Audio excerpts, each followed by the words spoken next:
Bonsoir à toutes et à tous. Donc, chronique 215, et dans cette chronique, comme vous pouvez le constater ou le voir effectivement sur l'image de garde, je vais traiter les différentes distributions Linux. Qu'en est-il aujourd'hui? Alors, bien entendu, quelles sont les principales distributions Linux? Comme beaucoup, je dirais, le savent pertinemment, il existe une multitude de systèmes d'exploitation basés sur le noyau Linux, communément appelés les distributions Linux. Alors, pour rentrer dans le vif du sujet, elles sont plusieurs dizaines, si ce n'est plusieurs centaines. On peut même les classifier à plusieurs milliers, puisqu'on sait pertinemment qu'il y a des distributions qui naissent et qui meurent, car non maintenues par la communauté. Alors, pour l'instant, je vais effectivement me contenter à parler des distributions qui fonctionnent et qui ont effectivement un réel succès. Alors, certaines sont très spécialisées, voire même optimisées pour un matériel donné. Et d'autres, ma foi, sont orientées vers la sécurité, pour citer cet exemple. Alors, bien entendu, certaines distributions ont des noyaux Linux, je dirais, durcis. Bien d'autres encore sont pensées pour être, je dirais, utilisées par un public particulier, comme des enfants. Linux a un éventail assez ouvert et hétéroclite. Ça va du ludique au professionnel le plus averti. Alors, un grand nombre de ces distributions Linux se veulent généralistes, généralement, multitâches, et dont, je dirais, pour ambition de fournir un environnement de bureau complet. Alors, je vous invite à faire un petit tour d'horizon, non exhaustif, sans rentrer, bien entendu, dans des domaines d'experts, mais simplement afin que vous ayez un éventail sur les meilleures distributions Linux. Je vais en citer quelques-unes, celles qui effectivement sont plus ou moins populaires et qui sont sollicitées.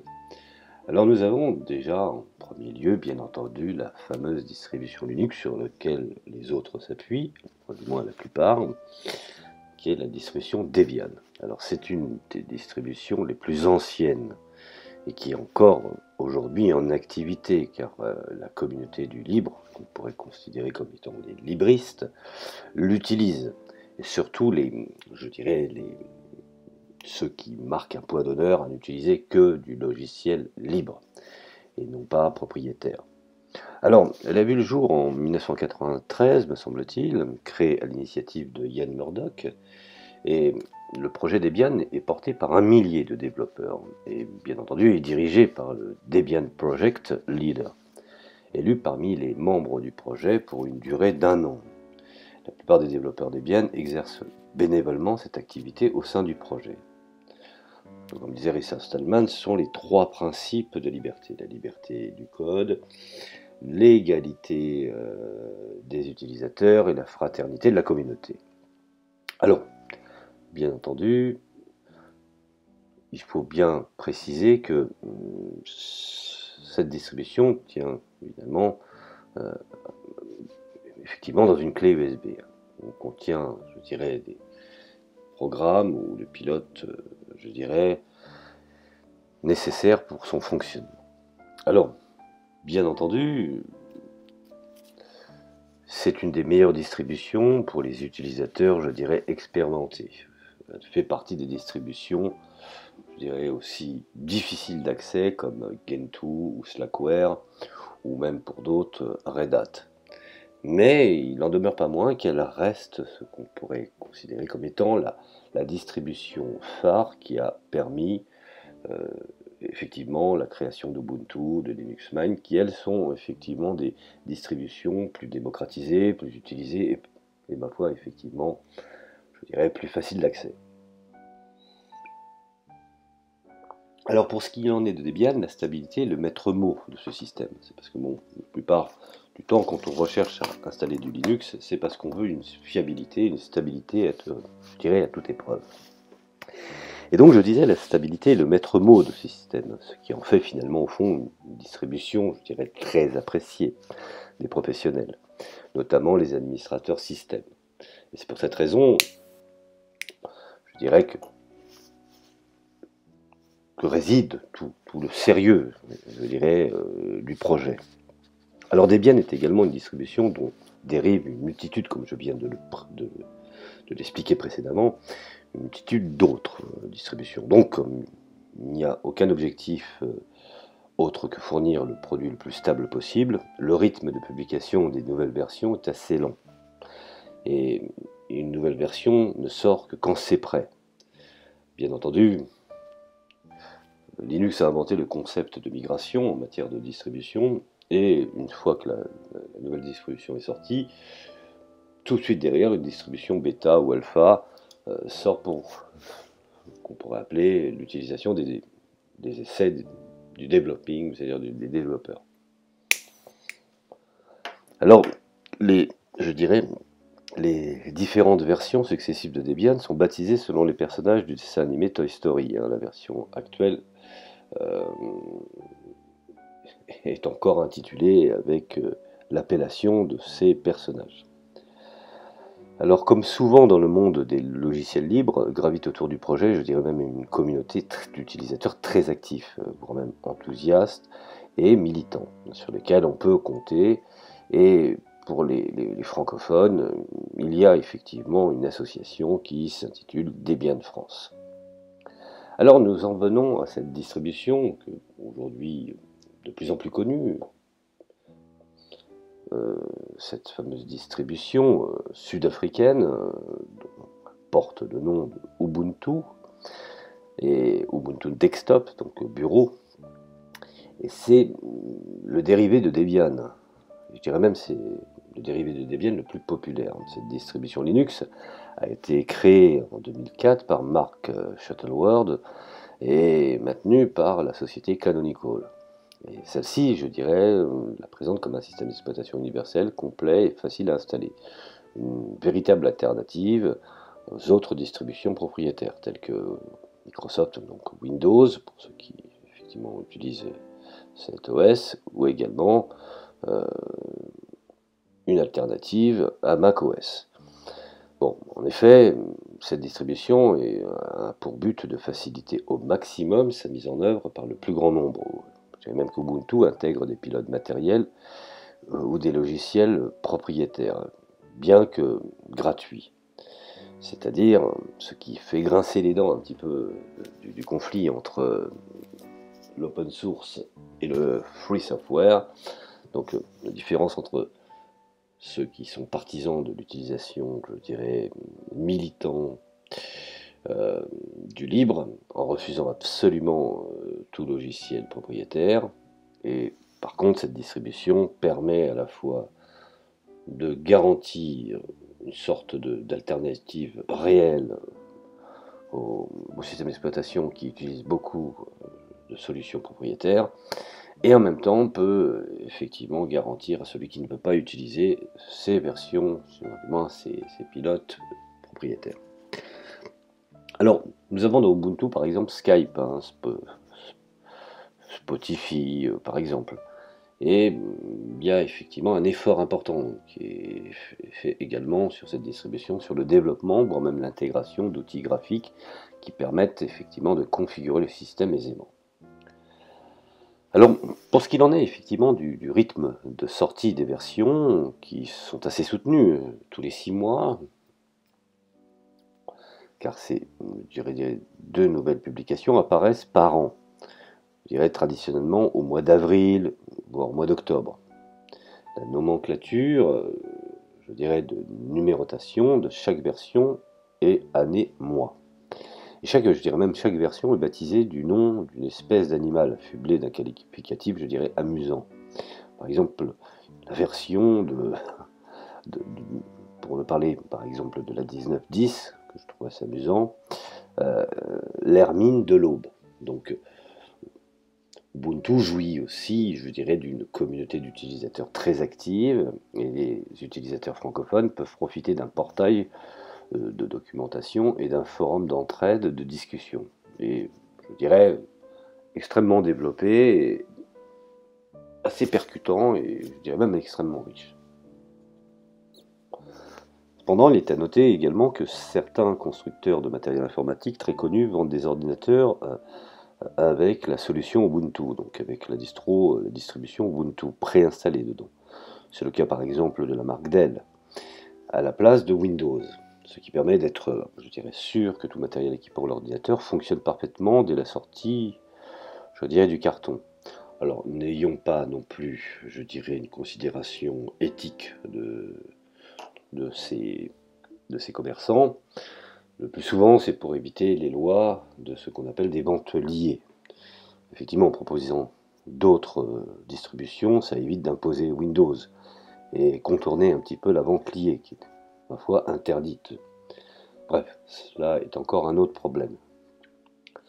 Alors, effectivement, comme je disais, qu'une fois l'ordinateur sorti du carton, on peut profiter du support technique d'une entreprise en cas de pépin. Alors, nous en arrivons à cette distribution qui aujourd'hui qui est en train de faire de l'ombre à Ubuntu, mais qui est restée quand même assez classique, c'est la distribution Linux Mint, que moi-même j'utilise, qui est une distribution Linux très populaire.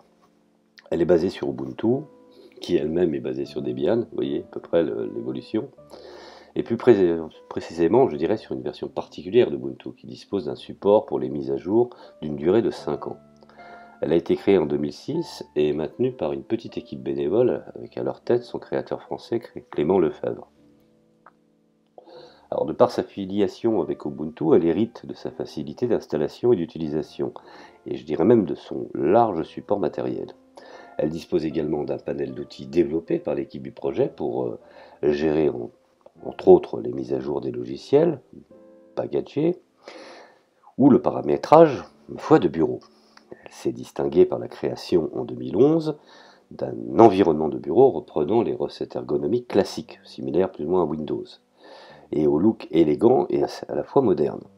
Alors l'élégance étant d'ailleurs une composante du slogan de la distribution. Alors, bien entendu, je reviendrai en détail sur cet environnement Cinnamon lors d'une autre vidéo consacrée, je pourrais consacrer, je dirais, aux environnements bureau pour les distributions Linux. Car Linux nécessite effectivement différents degrés d'explication. Alors revenons justement à Linux Mint, étant basée, comme je le disais, sur Ubuntu, puisqu'elle possède le LTS, ce qu'on appelle Long Term Support. Donc son rythme de sortie de nouvelles versions est calculé dessus. Et cependant, pour une version donnée d'une Ubuntu LTS, chaque version mineure est l'occasion de la publication d'une nouvelle version de Linux Mint, car la version de Cinnamon est mise à jour, puisque, comme je l'ai bien précisé précédemment, elle a une version maintenue pendant à peu près une durée de 5 ans. Alors la numérotation de version suit l'année de publication, je dirais même est incrémentée du numéro de révision mineure d'Ubuntu, le cas échéant, si bien entendu cela s'impose. Alors au numéro de version est adjoint le nom de baptême, qui est un prénom de femme finissant par la lettre A, dont l'initiale effectivement suit l'ordre alphabétique. Je prends par exemple la version LTS de Tina, qui est effectivement le nom féminin. Alors la communauté des utilisateurs de Linux Mint est très active, je dirais même bénéficie d'un forum de discussion officiel en français.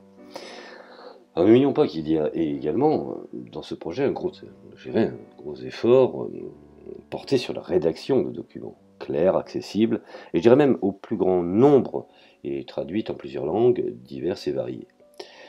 Alors, on peut dire que, voilà, en fait, un acteur majeur du monde du logiciel libre, où effectivement cela nous interroge, nous intrigue, et même si pendant très longtemps GNU et Linux étaient exclusivement, quasiment réservés aux professionnels,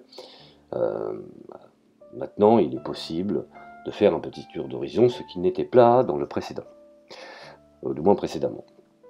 Alors, bien entendu, parlons de la distribution Red Hat, qui aujourd'hui embarque des live CD, pas plus simple, de l'appellation Fedora. Alors, effectivement, Red Hat est la première version de la distribution et a été publiée en 1994 par Mark Ewing. Et cette société est importante pour le monde du logiciel libre, pour plusieurs raisons. La première est que sa pérennité de sa prospérité montre qu'il est possible de créer et de développer de l'économie autour d'un logiciel n'appartenant à personne, ou appartenant à l'humanité, comme l'avait voulu Richard M. Stallman. Elle est également importante pour ses larges contributions au logiciel libre en général et au noyau Linux surtout en particulier. En effet, je dirais même de nombreux employés de Red Hat sont des contributeurs actifs de Linux et le font dans le cadre de leur emploi et non pas de leur passion ou de leur temps libre. Alors, le public visé par le projet est le monde de l'entreprise. Les clients recherchent dans ce produit une grande stabilité, une sécurité à tout effort et une excellente intégration ainsi qu'un support technique de première classe, fourni bien entendu dans le cadre de contrats de maintenance donnant, je dirais, également accès aux mises à jour vers les versions suivantes de la distribution.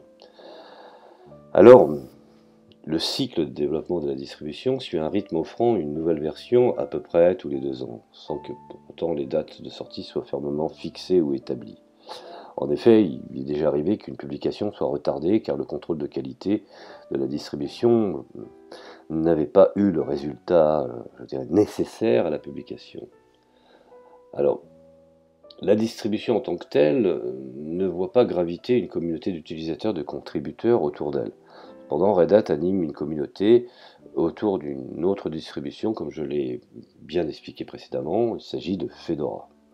Alors nous en arrivons à Fedora.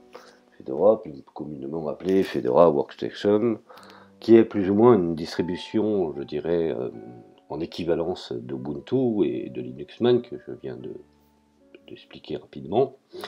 Donc le nom de Fedora traduit bien sa filiation avec Red Hat. En effet, je dirais, sur cette distribution se base la Red Hat Enterprise Linux pour son développement et l'intégration de nouvelles technologies. Sa première version en tant que distribution Linux, je dirais, à part, Fedora sert de base pour les évolutions de Red Hat. Mais elle a aussi des projets d'être une victime technologique, à la différence un petit peu, effectivement, de Linux Mint et Ubuntu.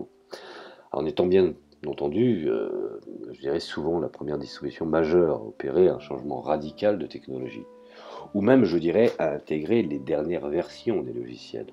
Et c'est à ce titre, eh bien, qu'étant tout à fait viable pour une utilisation en tant que poste de travail pour tous les jours, elle reste une distribution plutôt orientée vers les utilisateurs expérimentés. Et même, je dirais, n'osant m'avancer pour les développeurs. En effet, il n'est pas rare qu'un changement de cap ou que le remplacement d'un composant majeur par un nouveau soit déstabilisant pour l'utilisateur, car ces changements sont livrés très tôt à la communauté, probablement avant que ce nouveau composant soit complètement supporté, je dirais, par tout l'écosystème logiciel qui gravite autour. Alors, le rythme de la publication de Fedora se fait à raison d'une nouvelle version tous les 6 mois, comme je vous l'ai dit tout à l'heure, une alternative à Ubuntu ou également à Linux Mint. Et chaque version est supportée par le projet pendant environ 13 mois, et ce rythme est assez élevé et implique que l'utilisateur devra passer un temps significatif à mise à jour, ce qu'on appelle ce que je viens d'expliquer précédemment, par migration de son système. Et s'il souhaite avoir une distribution toujours maintenue, mais il lui assurera toujours un système à la pointe des dernières tendances.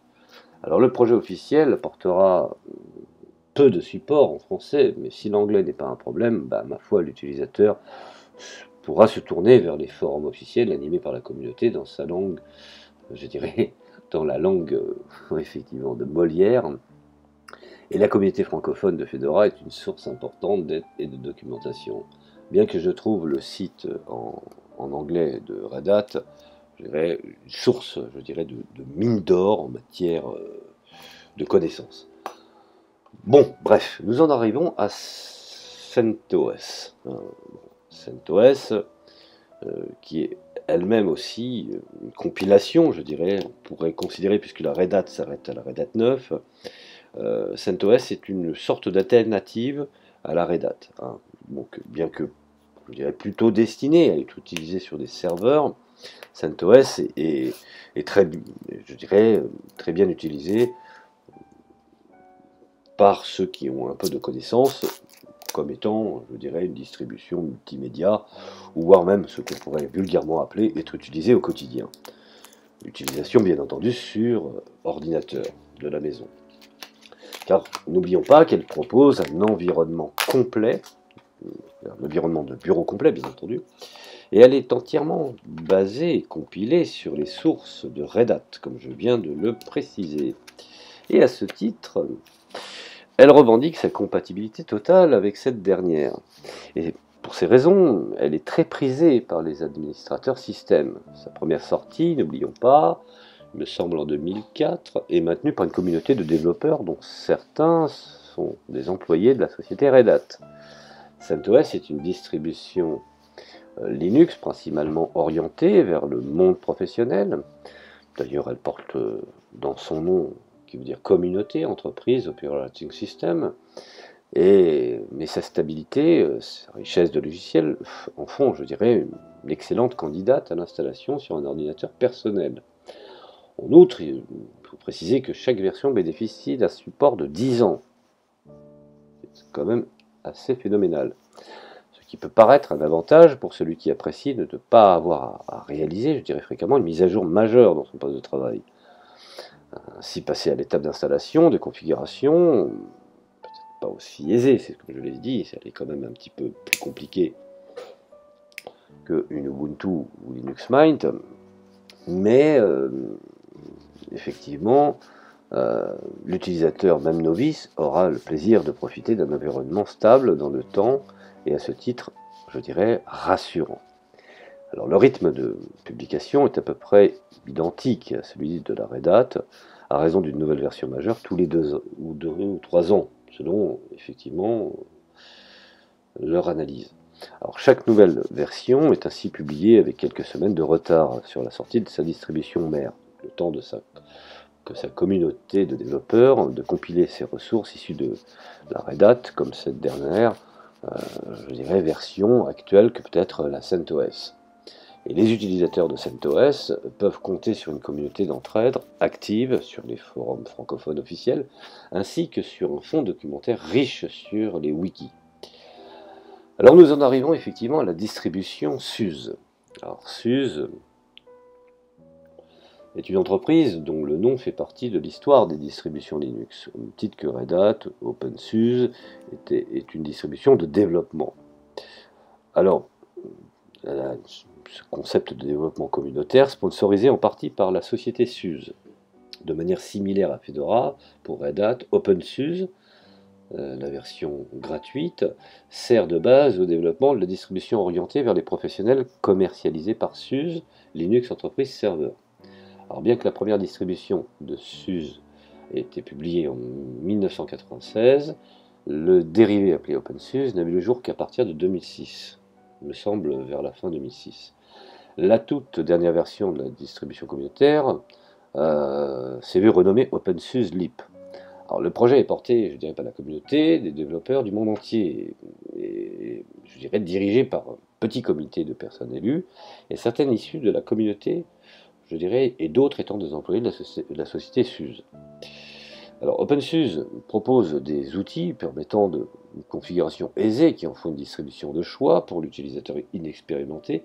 Parallèlement, elle met à disposition d'autres outils à vocation plus technique pour un public averti et s'adressant à des utilisateurs plus avancés. Et c'est donc une distribution qui s'adresse à un public assez large.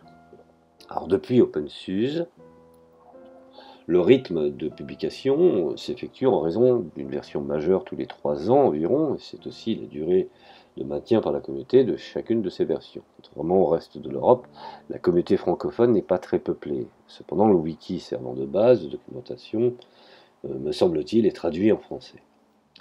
Nous en arrivons effectivement à Arch, ou à Arch selon la prononciation, Linux.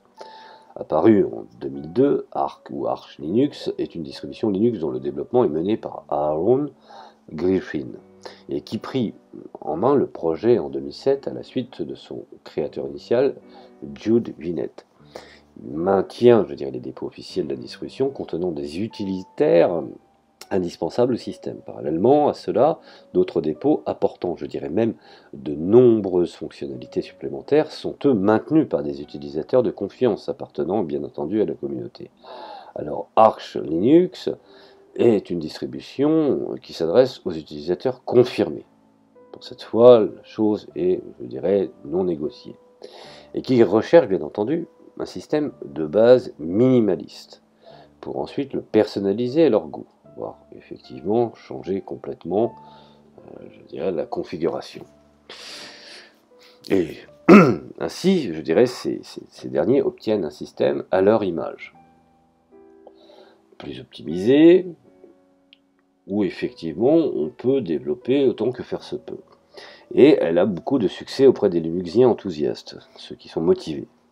Et elle est plébiscitée par ses utilisateurs, ce qu'on appelle entre guillemets les archers.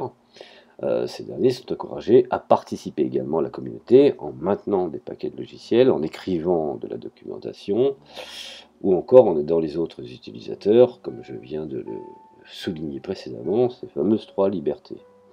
La liberté du code, l'égalité, je dirais, des utilisateurs et la fraternité de la communauté. Bon, bref.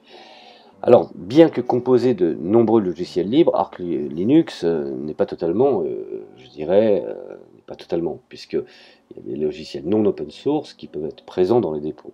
De même pour certains modules du noyau Linux, fournis en standard dans la distribution. Un petit peu, à comparaison sur le système Chromebook, le Chrome OS ou l'Android. Alors, enfin, il est notable que plusieurs autres distributions sont basées sur Arch Linux, ce qui montre la qualité du projet. Alors, le type de publication d'Arch Linux n'implique pas de version comme on l'entend pour les autres distributions. En effet, elle est une publication, je dirais une distribution, continue, ainsi les utilisateurs disposent toujours de la dernière version de la distribution, mettant à jour les paquets avec l'aide du gestionnaire dédié. Les seuls éléments, je dirais, versionnés sont les images d'installation renouvelées tous les mois. Alors, bien entendu, vous allez me dire, quelle distribution choisir? Alors, toutes ces distributions Linux ont leur public. Et passé un certain niveau d'expérience dans leur usage, l'utilisateur sera forgé son avis lui-même, ainsi que tout conseil sera, ma foi, une fois qu'il aura choisi sa distribution, inutile. Et dans le cas d'une découverte totale, il semble que Ubuntu et Linux Mint, alors pour mon appréciation personnelle, je vous invite plus à utiliser Linux Mint, bien que j'ai commencé par la version 4.4, donc version qui datait des années fin 90. Je vous invite plutôt à utiliser Linux Mint qui, à mon sens, a un environnement bureau plus ressemblant pour ceux qui utilisent effectivement ordinairement Microsoft, Windows. Me semble-t-il aujourd'hui c'est Windows 10. Mais cette distribution ressemble beaucoup à Windows XP, qui était ma foi, la moins pire des distributions Windows. Et pour ce qu'il en est effectivement du choix de l'esthétisme, beaucoup de choses rentrent en ligne de compte, Ubuntu Linux Mint, qui serait effectivement un bon point de départ. En effet, je dirais, elles ont l'avantage d'être très faciles à installer, pas besoin impératif d'utiliser des commandes Linux, bien qu'elles figurent, qu'elles sont présentes. Dès l'installation, on vous demande effectivement si vous voulez installer les paquets propriétaires, donc tels que les fichiers MP3 ou fichiers AVI, fichiers DivX, fichiers effectivement qui nécessitent une lecture sur le net, y compris de pouvoir utiliser du Flash Player pour pouvoir lire les animations, par exemple sur YouTube. Alors, bien entendu, comme ce n'est pas une distribution où le mode de commande Linux, qui ma foi font souvent peur aux débutants, je les recommande, ces deux distros, et en plus elles permettent de reconnaître une très grande variété, je dirais, de matériel, y compris pour ceux qui ont besoin d'éléments non libres pour fonctionner, tels que la reconnaissance de la carte graphique et d'autres produits, je dirais, matériels qui ont leur propre pilote. Alors de plus, si on fait le choix de la version LTS Ubuntu à long terme, ce qu'on appelle le long terme support, ou le support à long terme, on profite d'un système supporté par son éditeur pendant 5 ans. On peut se concentrer sur l'usage réel de son ordinateur plutôt que son entretien. Et je dirais, cette dernière remarque est également valable pour Linux Mint, car elle est basée également sur une version Ubuntu LTS. Voilà, je pense que j'ai fait un peu le tour sans rentrer dans un domaine complexe, avec un langage obscur, mais je vous invite effectivement à utiliser des live CD, même à utiliser de la virtualisation, même sur Windows comme sur macOS, pour vous familiariser avec Linux. Voilà, je vous remercie de m'avoir écouté, je vous dis à la prochaine chronique. Merci.